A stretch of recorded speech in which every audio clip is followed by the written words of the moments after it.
Pagué la boda de 100.000 de mi hijastra, pero mi esposa deja que su ex me reemplace en el altar y me echan del banquete por incómodo. Esto fue lo que pasó. He pasado los últimos 12 años de mi vida siendo el soporte de una familia que, ahora lo entiendo, nunca me consideró uno de los suyos. Conocí a Beatriz cuando su hija, Camila, tenía apenas 8 años. En ese entonces, Beatriz estaba hundida en deudas y vivía en un apartamento pequeño que apenas podía costear. Su exmarido, Diego, las había abandonado por una mujer más joven y se había mudado a otra ciudad, desentendiéndose por completo de sus responsabilidades financieras y emocionales. Yo me enamoré de Beatriz y decidí que quería ser el padre que Camila no tenía. Trabajé duro en mi empresa de logística, hice crecer mis activos y me aseguré de que a ninguna de las dos les faltara nada. Pagué la ortodoncia de Camila, sus clases de baile, sus viajes escolares y, finalmente, su carrera universitaria en una de las instituciones más caras del país. Siempre lo hice con gusto porque pensaba que el amor se demuestra con hechos. Hace un año, Camila anunció su compromiso con Fernando. Estaban muy emocionados y empezaron a hablar de una boda sencilla. Yo, queriendo ser generoso y celebrar el éxito que había alcanzado en mis negocios, les dije que no se preocuparan por el dinero. Les ofrecí un presupuesto de $100.000. Quería que fuera el evento del año, un cierre perfecto para la etapa de crianza de Camila y el inicio de su nueva vida. Beatriz se deshizo en agradecimientos. Me dijo que yo era un ángel y que no sabía qué habrían hecho sin mí. Durante meses, mi tarjeta de crédito fue la que sostuvo cada capricho. El lugar elegido fue una hacienda histórica con jardines inmensos. Solo el alquiler del espacio costó $30.000. Camila quería un vestido de seda importada y un banquet de 6 tiempos para 300 invitados. Yo firmaba los cheques y aprobaba las facturas sin pestañear. Todo empezó a torcerse hace 6 meses, cuando Diego reapareció. De repente, el hombre que no había enviado una tarjeta de cumpleaños en una década empezó a llamar a Camila todos los días. Beatriz me convenció de que debíamos ser personas grandes y permitir que Camila sanara su relación con su padre biológico antes de la boda. Accedí, pensando que Diego sería un invitado más, alguien que vería desde lejos cómo yo entregaba a la mujer que había criado. Pero Diego no se quedó en la periferia. Empezó a presentarse en las pruebas de menú y en las reuniones con el decorador. Lo más ridículo es que no aportaba ni un centavo, pero opinaba sobre todo. Lo peor era ver cómo Beatriz y Camila lo escuchaban con una devoción que a mí nunca me habían mostrado. Empecé a sentirme como un cajero automático con piernas. Es su padre, Alberto, me decía Beatriz cada vez que yo intentaba quejarme. Tienes que entender que ella necesita este cierre. Tú eres el que siempre ha estado ahí, no tienes nada que demostrar. Esa frase, tú eres el que siempre ha estado ahí, se convirtió en la excusa para desplazarme de cada decisión importante. Llegó la semana de la boda. El ambiente en casa era eléctrico. Diego se estaba quedando en un hotel cercano, pagado, por supuesto, por Beatriz con el dinero de nuestra cuenta conjunta. Yo estaba furioso, pero no quería arruinar el momento de Camila. En la cena de ensayo, las cosas se pusieron feas. Diego se levantó y dio un discurso sobre el vínculo indestructible de la sangre. Habló de cómo nunca había dejado de amar a su hija, a pesar de la distancia. No mencionó mis 12 años de trabajo, ni quién estaba pagando el vino que se estaba bebiendo en ese preciso momento. Cuando terminó, Camila lo abrazó llorando y Beatriz le dio una mirada de ternura que me revolvió el estómago. Yo me quedé sentado, en silencio. Fernando, el novio, me miró con una mezcla de lástima y desconcierto. Él sabía quién pagaba las facturas, pero no se atrevía a decir nada para no contrariar a su futura esposa. El día de la boda amaneció despejado. Yo me puse mi smoking de $3.000 y bajé al salón de la hacienda donde todos se estaban preparando. Fui a la habitación de Camila para darle un regalo final, un reloj de lujo que quería que usara después de la ceremonia. Cuando abrí la puerta, me encontré con una escena que me heló la sangre. Diego estaba allí, vestido también de gala, practicando cómo caminar del brazo con Camila. Beatriz los miraba con lágrimas en los ojos mientras ajustaba el velo de su hija. ¿Qué está pasando aquí?, pregunté, tratando de mantener la calma. Beatriz se acercó a mí rápidamente y me empujó hacia el pasillo, cerrando la puerta tras ella. Alberto, por favor, no hagas una escena ahora. Camila está muy sensible. No haga una escena. ¿Por qué Diego está practicando el paseo al altar? Ese es mi lugar, Beatriz. Yo he pagado cada centavo de este circo. Yo la crié. Ella tomó una decisión anoche, dijo Beatriz con una frialdad que me dejó sin aliento. Quiere que su padre biológico la entregue. Dice que es lo correcto según la tradición. Alberto, tú eres el padrastro. Eres importante, Pero no eres su padre. Ella necesita que sea Diego. ¿Me estás diciendo que voy a sentarme en un banco mientras ese tipo camina con ella después de que yo he gastado $100.000 en esto? No se trata del dinero, Alberto. No seas tan materialista. Se trata de los sentimientos de Camila. Te hemos reservado un asiento en la primera fila, justo al lado de la pasillo para que te vea bien. Por favor, hazlo por ella. Entré en la habitación de nuevo, ignorando a Beatriz. Camila me miró. No había rastro de culpa en sus ojos, solo impaciencia. ¿Es verdad, Camila? ¿Vas a dejar que él te entregue? Es mi papá, Alberto. Entiéndelo. No quiero que el día de mi boda empiece con un vacío. Él me hace falta y... Tú ya sabes que te quiero, pero él es mi sangre. Miré a Diego. El tipo tenía una sonrisa de superioridad que me daban ganas de borrarle de un golpe. No dije nada. Salí de la habitación, caminé hacia el jardín donde se iba a celebrar la ceremonia y me senté en la primera fila. Estaba temblando de rabia pura. La música empezó. El desfile de damas de honor y padrinos fue eterno. Entonces, las puertas se abrieron y vi a Camila del brazo de Diego. La gente susurraba. Muchos de mis amigos y socios estaban entre los invitados. Sabían la verdad. Sabían que yo era el que había financiado todo. La mirada de lástima de mis invitados me quemaba más que el sol. Diego caminaba con el pecho inflado, saludando a los lados como si él fuera el dueño del lugar. Cuando llegaron al altar, el sacerdote hizo la pregunta tradicional sobre quién entregaba a la novia. Yo, su padre, respondió Diego con una voz firme que resonó en todos los altavoces. Sentí un vacío en el pecho. Me quedé allí durante toda la ceremonia, escuchando los votos y las lecturas, sintiéndome como un extraño en mi propia vida. Nadie mencionó mi nombre. Nadie me agradeció nada. Era como si yo fuera un extra en una película sobre la familia de otra persona. Al terminar la ceremonia, los invitados se dirigieron a la zona del banquet para el cóctel. Yo caminaba como un zombie. Intenté acercarme a Beatriz para hablar, pero ella me evitaba, siempre rodeada de sus amigas o de la familia de Diego, que curiosamente habían aparecido en masa para la fiesta. Cuando entramos al salón principal para la cena, busqué mi nombre en la mesa presidencial. El lugar destinado al padre de la novia tenía una tarjeta que decía, Diego. Mi nombre estaba en la mesa número 14, al fondo del salón, cerca de la cocina, con algunos parientes lejanos de Fernando a los que apenas conocía. Me quedé de pie, mirando la mesa presidencial donde Diego ya estaba sentado, riendo con un vaso de whisky en la mano, un whisky de $200 la botella que yo había pagado.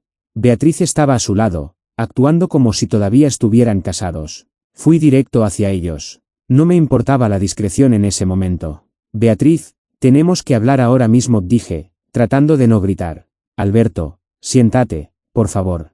La cena va a empezar, respondió ella sin mirarme a los ojos. No me voy a sentar en la mesa 14. Este es mi evento. Esta es mi boda. Camila, que estaba sentada al otro lado de Diego, se inclinó hacia adelante. Su cara de felicidad se transformó en una de asco absoluto. Ricardo, estás arruinando mi momento. Estás creando un ambiente horrible. Todo el mundo te está mirando con esa cara de amargado. Si no puedes ser feliz por mí, vete. ¿Que me vaya? He pagado $100.000 por esto, Camila. He pagado tu comida, tu ropa y el alcohol que ese tipo se está bebiendo. Diego se levantó, tratando de parecer intimidante. Baja la voz, Alberto. Estás incomodando a los invitados. Sé un hombre y retírate si no sabes comportarte. Tú cállate, le espeté. No has puesto $1 aquí. Eres un parásito. En ese momento, Beatriz llamó al jefe de seguridad de la hacienda, un hombre llamado Gonzalo con el que yo había coordinado toda la logística semanas antes. Gonzalo, dijo Beatriz con voz alta para que las mesas cercanas escucharan. El señor Alberto está teniendo un ataque de nervios y está insultando a la familia. Por favor, acompáñalo fuera. Su presencia es extremadamente incómoda para la novia y para todos nosotros. Gonzalo me miró con una mezcla de sorpresa y vergüenza. Me conocía. Sabía que yo era el cliente. Pero Beatriz era la esposa y la que había estado dando las órdenes finales de protocolo. Señor Alberto, por favor, te empezó Gonzalo. No hace falta que me toques, Gonzalo, dije, mirando a Beatriz y a Camila.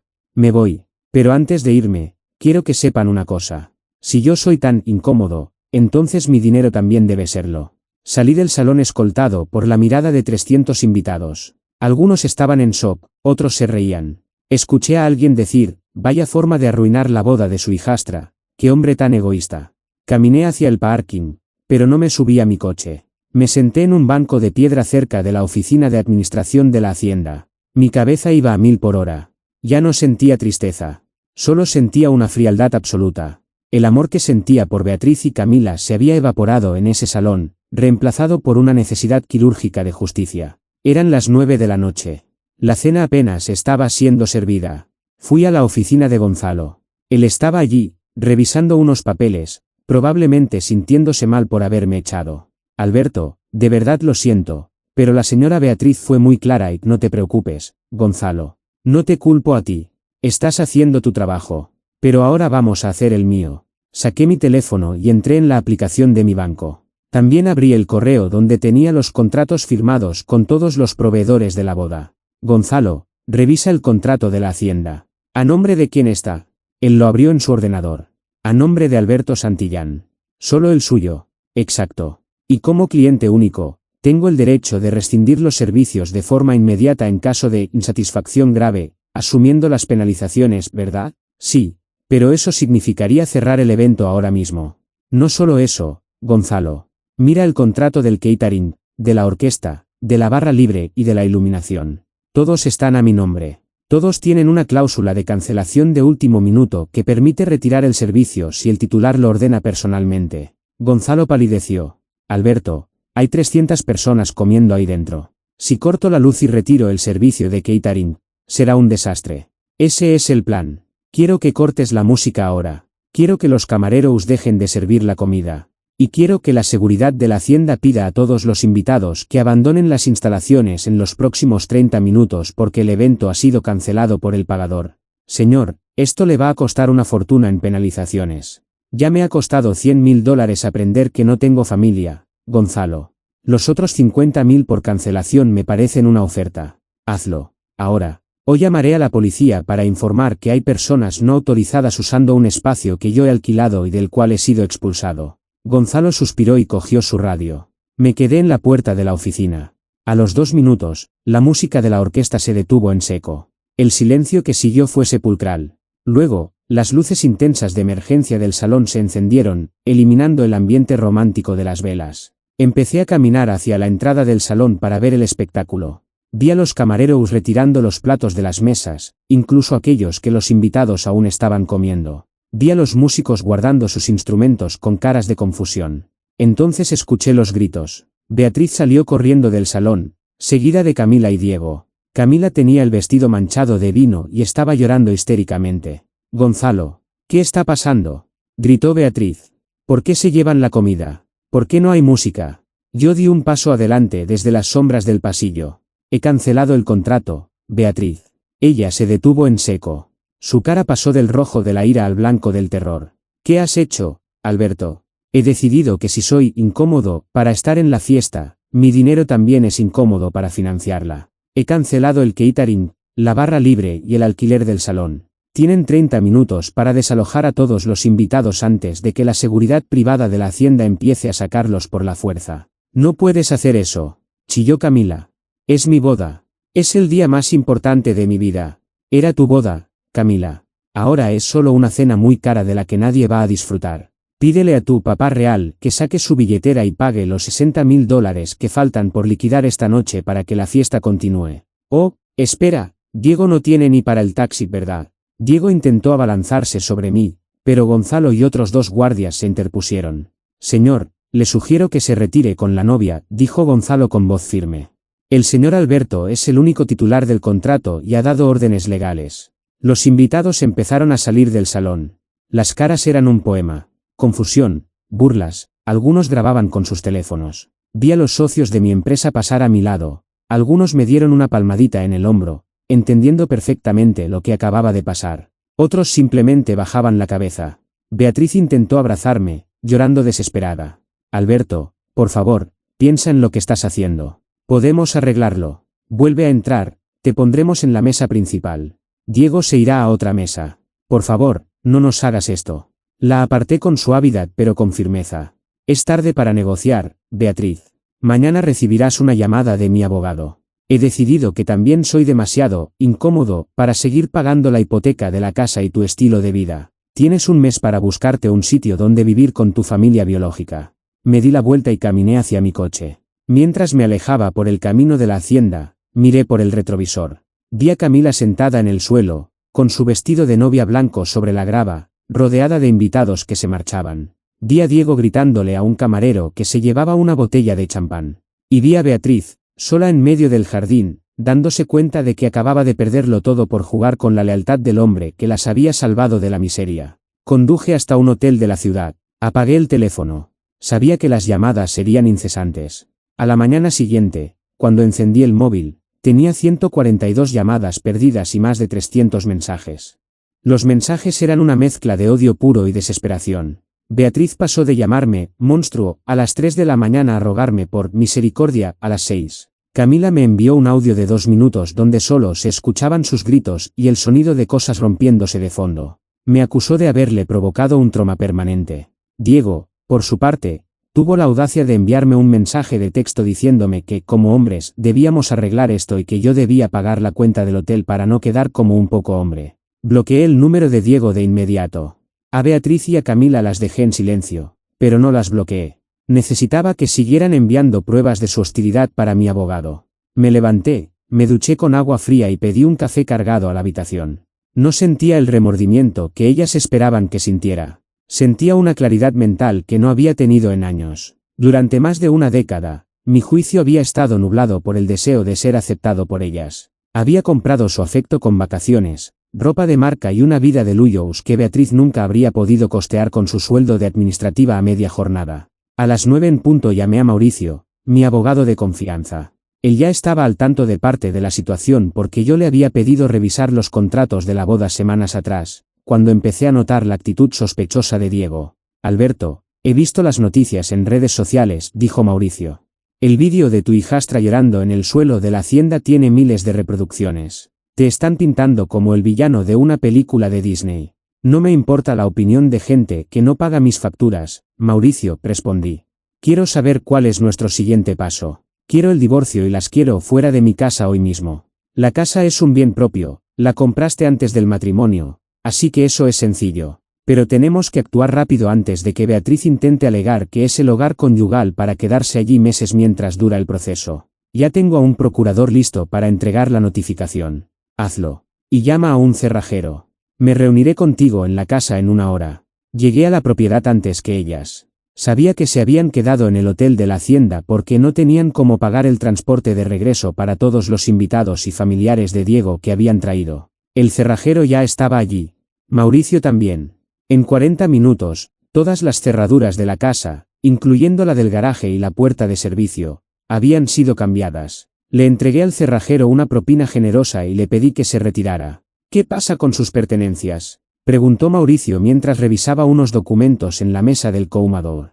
He contratado a una empresa de mudanzas express, dije, señalando el camión que acababa de aparcar frente a la entrada. Van a meter todo lo que no sea mío en cajas y lo van a llevar a un guardamuebles. Pagaré el primer mes. Después, que se encarguen ellas. No quiero que tengan ninguna excusa para volver a entrar aquí.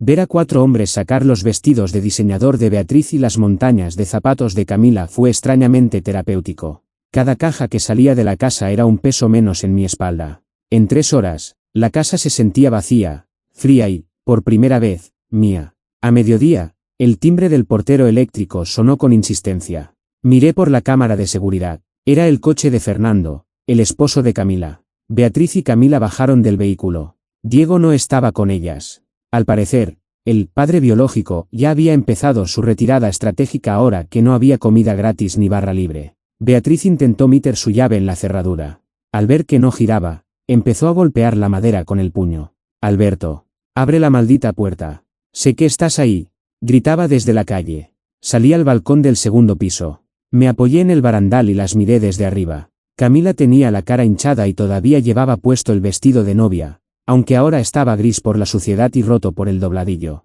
No vuelvan a intentar entrar, dije con voz calmada. Las cerraduras han sido cambiadas. Sus cosas están de camino a un guardamuebles en el centro. Aquí tienen la dirección y la llave del depósito. Lancé un sobre pequeño hacia la acera. Camila lo recogió como si fuera un pedazo de basura. No puedes hacernos esto, Alberto, chilló Camila. Soy tu hija. Me criaste. Tú misma dijiste ayer que yo no era nada tuyo, Camila. Dijiste que Diego era tu familia real. Ve a buscarlo a él. Seguro que él tiene una mansión esperándote con los $100.000 que ahorró para tu boda. Beatriz se derrumbó en la acera, llorando. Alberto, por favor. Diego se fue. Dijo que tenía cosas que arreglar y que nos vería después. No tenemos a dónde ir. La cuenta del hotel la cargaron a mi tarjeta de débito y se quedó en cero por la penalización de la comida. No tenemos ni para el almuerzo. Ese es un problema que debes resolver con tu marido, Beatriz. O con tu exmarido, según prefieras llamarlo hoy. Mauricio les va a entregar unos papeles ahora mismo. Mauricio bajó y, a través de la verja, les entregó la notificación oficial de la demanda de divorcio y una orden de alejamiento temporal basada en los mensajes de texto amenazantes que me habían enviado durante la madrugada. Si vuelven a pisar esta propiedad, llamaré a la policía, añadió Mauricio con tono profesional. Tienen 30 días para presentar una respuesta a la demanda. Sugiero que busquen un abogado. Uno que acepten pagos a plazos, supongo. Fernando, que hasta entonces se había mantenido al margen, se acercó a la verja. Se veía agotado. Alberto, esto es una locura, dijo. Camila está destrozada. Mi familia está avergonzada. Tuvimos que pagar $3.000 de nuestro propio bolsillo anoche solo para que el hotel no llamara a la policía por los destrozos que hicieron algunos invitados de Diego cuando se cortó la barra libre. Lo siento por ti, Fernando, le respondí de verdad. Te advertí que te estabas metiendo en una familia de buitres. Ahora ya sabes lo que te espera el resto de tu vida si te quedas ahí. Suerte con la deuda. Subí a mi coche por la puerta trasera y me fui a comer con Mauricio. Necesitaba estar lejos de sus gritos. 2 días después, la situación escaló. Recibí una llamada de un número desconocido. Era el gerente del catering de la boda, el señor Horacio. Señor Santillán, lamento molestarlo, pero tengo un problema grave. El pago final de los $40.000 fue rechazado porque usted canceló la autorización de la tarjeta. Exacto, Horacio. Cancelé el servicio porque fui expulsado del evento. El contrato dice claramente que el servicio debe ser satisfactorio para el titular. No fue satisfactorio. Entiendo su postura, señor, pero la comida se preparó y parte se sirvió. Mi equipo trabajó. La Hacienda me está exigiendo el pago y yo tengo que pagar a mis empleados. Habla con Beatriz, le sugerí. Ella es la que organizó el protocolo que me dejó fuera. O habla con Diego, el padre de la novia. Él estaba muy cómodo sentado en la mesa presidencial. Seguro que tiene el dinero. Ese es el problema, señor Santillán. He intentado contactar con ellos. La señora Beatriz dice que ella no firmó nada. El señor Diego me bloqueó el número. Y la novia me dijo que si volvía a llamarla me denunciaría por acoso. Señor, voy a tener que demandar. Hazlo, Horacio. Demanda a Beatriz y a Camila. Yo te facilitaré una copia del contrato donde dice que ellas eran las beneficiarias directas del servicio. Mi abogado se encargará de demostrar que hubo un incumplimiento de las condiciones de hospitalidad hacia el pagador. No voy a pagarte a ti para que ellas se laven las manos. Colgué la llamada. Sentí una punzada de culpa por Horacio, pero sabía que si cedía 1 milímetro, ellas volverían a encontrar la forma de desangrarme financieramente. Esa tarde, decidí entrar a Facebook. Sabía que Camila habría cumplido su amenaza de hacerme quedar mal. No me equivoqué. Había publicado un álbum de fotos titulado El día que mi padrastro nos mostró su verdadera cara. En las fotos se veía a ella llorando, las mesas vacías y un texto largo donde me acusaba de ser un manipulador financiero que había usado el dinero para intentar controlar su relación con su padre biológico. Tenía cientos de comentarios de personas llamándome basura humana, incel y abusador emocional. Incluso algunos de mis clientes habían comentado con emojis de decepción. Mi paciencia se agotó. Llamé a mi asistente en la oficina y le pedí que recopilara todos los archivos de la carpeta Boda Camila. Tenía grabaciones de las cámaras de seguridad de la casa de meses atrás, donde se veía a Diego entrando y saliendo con bolsas de compras que yo pagaba. Tenía los recibos de las transferencias de Beatriz a Diego. Y, lo más importante, tenía el audio de la conversación en la habitación de la hacienda antes de la boda. Había grabado esa conversación con mi teléfono en el bolsillo porque ya sospechaba que algo iba a pasar. Escribí una respuesta pública. Fue corta y letal. He leído las acusaciones de Camila. Entiendo que la verdad es menos atractiva que el papel de víctima, así que aquí están los hechos. Pagué 100K por una boda de la que fui expulsado físicamente por la novia y su madre. Fui reemplazado en el altar por un hombre que las abandonó hace 10 años y al que yo mismo estuve manteniendo indirectamente. Ver capturas de transferencias adjuntas sin saberlo. Se me sentó en la mesa de la cocina mientras el hombre que no puso $1 ocupaba mi lugar de honor. Aquí está el audio de Camila diciéndome que yo solo soy dinero y que su padre biológico es su familia real. Si soy tan solo dinero, Entonces he decidido llevarme mi dinero a otra parte. Feliz vida, familia real. Adjunté todo. Las pruebas de los pagos a Diego, el audio donde se escuchaba claramente la voz de Camila despreciándome y el vídeo de seguridad de Diego riéndose mientras se probaba un reloj que yo había comprado para mí. El efecto fue un incendio forestal digital. En menos de una hora, la sección de comentarios de Camila se llenó de gente exigiendo que me pidiera perdón. Los mismos que me habían insultado ahora la llamaban malagradecida y parásito. Esa noche, alguien llamó a mi puerta. No era Beatriz. Era Mateo, el mejor amigo de Fernando. Alberto, tienes que venir, dijo Mateo, visiblemente nervioso. Se están matando en el apartamento donde se están quedando. Miré a Mateo. Estaba sudando a pesar del frío de la noche. Me dijo que Fernando, el novio, había explotado al ver el post en Facebook y los comentarios de su propia familia. Sus padres, que eran gente de clase media trabajadora, estaban horrorizados de que su hijo se hubiera casado con alguien que trataba así al hombre que la había mantenido toda su vida. No voy a ir, Mateo, le dije. Lo que pase en ese apartamento ya no es mi problema. Fernando es un hombre adulto y él eligió quedarse con ella cuando me echaron del salón. Alberto, Fernando se quiere divorciar, soltó Mateo. No llevan ni 72 horas casados y él ya llamó a un abogado. Camila se ha vuelto loca. Está rompiendo los regalos de boda que sobrevivieron y Beatriz está allí intentando pegarle a Fernando. La policía va de camino.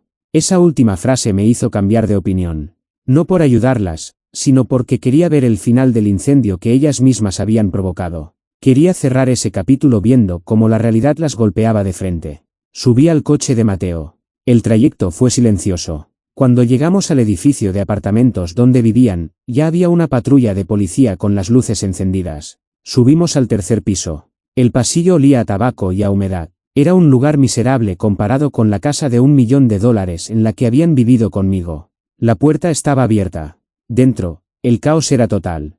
Había fragmentos de cristal por todo el suelo. Un tela Vansar de 50 pulgadas, que yo les había regalado como adelanto de boda, estaba en el suelo con la pantalla destrozada. Fernando estaba sentado en una silla de la cocina, con una herida en el labio y la camisa rota. 2 policías mantenían a Camila apartada en un rincón. Ella gritaba insultos incoherentes, llamando a Fernando cobarde y traidor. Beatriz estaba en el sofá, llorando con las manos en la cara, mientras Diego, el padre biológico, intentaba esconderse en el pequeño balcón para no ser visto por los agentes. Aquí está el que faltaba, dijo Camila cuando me vio entrar. El que empezó todo esto. ¿Estás feliz, Alberto? Has destruido mi matrimonio. Tú destruiste tu matrimonio en el momento en que me llamaste dinero, frente a 300 invitados. Camila, respondí sin moverme de la puerta. Yo solo dejé de subvencionar tus malas decisiones. Uno de los policías se acercó a mí. ¿Usted quién es, señor? Soy el exmarido de esa mujer y el padrastro de la novia, dije señalando a Beatriz. Pero sobre todo, soy el dueño de casi todo lo que hay en este apartamento que no esté roto. Fernando levantó la cabeza. Tenía los ojos rojos. Alberto, lo siento, dijo con la voz quebrada. Debería haberme ido contigo de la hacienda. Mis padres tenían razón. Me casé con una persona que no conocía. Tú te callas, le gritó Beatriz desde el sofá. Tú juraste cuidarla. Lo que hizo Alberto es ilegal. Nos dejó tiradas. No es ilegal dejar de pagar los caprichos de gente que me desprecia, Beatriz, le dije con frialdad. Mauricio ya tiene la lista de todas las deudas que han generado. El hotel los va a demandar mañana. El catering también. Y yo voy a pedir el reembolso de cada dólar que me robaste para dárselo a ese tipo que tienes ahí en el balcón. Diego salió del balcón en ese momento. Se veía pequeño y patético. Ya no tenía el aire triunfante de la boda. Escucha, Alberto, esto es un asunto familiar, dijo Diego tratando de sonar razonable. No hay necesidad de llegar a la justicia. Yo puedo hablar con mi hija y tú no tienes nada que hablar conmigo, Diego, lo corté. Eres un oportunista que apareció cuando el trabajo duro ya estaba hecho. Pero ahora que el pozo se secó, me pregunto cuánto tiempo vas a tardar en desaparecer otra vez. ¿Una semana? ¿2? Beatriz miró a Diego, esperando que él saltara en su defensa. Él no hizo nada.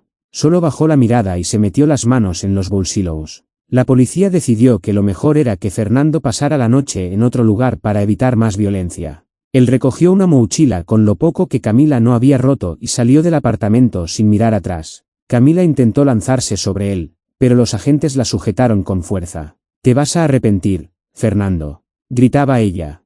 No eres nada sin mi familia. Me reí. No pude evitarlo. ¿Qué familia, Camila? Pregunté. Tu madre que no tiene empleo, tu padre que no tiene casa, o yo, al que acabas de perder para siempre. Salí del edificio justo detrás de Fernando y Mateo. Nos quedamos un momento en la acera. Alberto, me dijo Fernando, el abogado de mi familia me ha dicho que el matrimonio puede ser anulado si demostramos fraude emocional o si no se llegó a consumar legalmente por la violencia de esa misma noche. Voy a borrar este error de mi vida. Hazlo, Fernando. Eres joven. Tienes una carrera por delante. No dejes que te arrastren al fondo con ellas. Regresé a mi casa vacía. El silencio era absoluto. Fui a mi oficina y encendí el ordenador. Tenía un mensaje de Mauricio con un archivo adjunto. Eran los resultados del rastreo de las cuentas bancarias de Beatriz. No solo le había pasado $500 mensuales a Diego. Había una transferencia de $15.000 realizada 3 días antes de la boda. Era parte del dinero que yo le había dado para imprevistos del evento. Ella se lo había entregado a Diego para que él pudiera invertir en un negocio de coches usados. Cerré el ordenador. Ya no sentía ira. Solo una profunda lástima por la persona que yo había sido durante 12 años. Permitiendo que me trataran como a un extraño en mi propio hogar. Semanas después, el proceso de divorcio avanzó más rápido de lo esperado. Beatriz no tenía dinero para un buen abogado y el que contrató le sugirió que aceptara mi oferta inicial, una pequeña suma para que se mudara a otra ciudad y no volviera a contactarme jamás. A cambio, yo no presentaría cargos por el robo de los $15.000. Ella aceptó. La última vez que la vi fue en el despacho de Mauricio para firmar el acta final. Se veía 10 años más vieja. Ya no llevaba las joyas que yo le compré ni usaba el maquillaje caro. Se sentó frente a mí y no pudo sostenerme la mirada. ¿Estás feliz ahora, Alberto? Me preguntó mientras firmaba. Nos has destruido. Camila trabaja ahora en una cafetería de mala muerte para pagar las deudas del hotel. Diego se fue a los 3 días de aquella noche, se llevó los $15.000 y no hemos vuelto a saber de él. No las destruí yo, Beatriz, le respondí mientras guardaba mi pluma. Ustedes construyeron su propia ruina sobre una base de mentiras y falta de respeto. Yo solo dejé de sostener el peso de su engaño. Espero que los $500 mensuales a Diego hayan valido la pena. Ella no respondió. Se levantó y salió de la oficina de Mauricio con los hombros caídos. Caminé hacia mi coche. El sol brillaba con fuerza. Por primera vez en mi vida adulta, no tenía a nadie a quien rendir cuentas. No tenía que preocuparme por si las facturas de la luz de otra persona estaban pagadas o si la hija de alguien necesitaba un coche nuevo. Recibí un mensaje de texto de un número desconocido. Era Camila. He perdido el trabajo porque mi jefe vio tu post en Facebook. No tengo para el alquiler. Fernando no me habla. Por favor, Alberto. Solo una vez más. Ayúdame por los viejos tiempos. Bloqueé el número sin pestañear. Subí a mi coche y puse música. Conduje hacia la costa. Tenía una cita para ver un velero que siempre quise comprar pero que Beatriz decía que era un gasto innecesario. A veces, el costo de la libertad es de $100.000 y una boda arruinada. Y, honestamente, me pareció barato.